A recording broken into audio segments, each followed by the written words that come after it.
बातमी आहे सोलापूरमधून। सोलापूरमध्ये एकतर्फी प्रेमामधून पत्नीला छळणाऱ्या व्यक्तीच्या त्रासाला कंटाळून दाम्पत्यानं आत्महत्या केलेली आहे। सोमनाथ पाटील आणि श्रीदेवी पाटील असं आत्महत्या केलेल्या या दाम्पत्याचं नाव आहे। आत्महत्या प्रकरणी संशयित अभिषेक कोरे याला पोलिसांकडून आता अटक करण्यात आलेली आहे।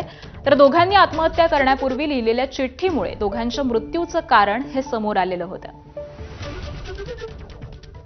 आणि याच संदर्भामध्ये आपण माहिती जाणून घेऊयात आमचे प्रतिनिधी आफताब शेख यांच्याकडून। आफताब, आकांक्षा, अतिशय धक्कादायक आणि दुर्दैवी अशी घटना म्हणावी लागेल। खरं तर अभिषेक कोरे हा जो आरोपी आहे, जो मूळचा कर्नाटकमध्ये राहतो, हा सोलापुरात राहणाऱ्या श्रीदेवी पाटील यांना फोन करून वारंवार त्रास देत होता। तुझी बदनामी करेन, तुला बदनामी करण्याची धमकी देखील देत होता। आणि त्या धमकीला घाबरून श्रीदेवी पाटील आणि त्यांचे पती सोमनाथ पाटील या दोघाही दाम्पत्याने जे आहे रात्री विषारी विष पासन केलं आणि त्यांचा मृत्यू झालेला आहे। खरं तर काल जेव्हा मृतदेह सापडले त्यावेळेस आत्महत्या आहे की हत्या असा संशय देखील निर्माण झालेला होता। मात्र त्यांच्याजवळ मृतदेहाजवळ जी चिठ्ठी सापडली, जी आत्महत्यापूर्वी लिहिली होती, त्या चिठ्ठीमध्ये अभिषेक कोरे याचं नाव लिहिण्यात आलेलं होतं आणि अभिषेक कोरेने ज्या पद्धतीनं त्रास दिलाय याचं सविस्तर वर्णन त्या चिठ्ठीमध्ये करण्यात आलेलं आहे। या चिठ्ठीच्या आधारावरती संशयित अभिषेक कोरे याला सोलापूरच्या MIDC पोलिसांनी आता ताब्यात घेऊन अटक केलेली आहे। खरं तर अभिषेक कोरे याचं एकतर्फी प्रेम होतं आणि त्या प्रेमातूनच तो श्रीदेवी पाटील यांना त्रास देत होता आणि या त्रासातून या दोघा दाम्पत्यांना आता आत्महत्या केल्याचं समोर आलेलं आहे।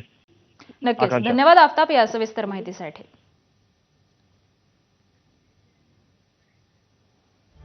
आणि या बातम्यांनंतर बुलेटिनमध्ये वेळ झाली एका छोट्या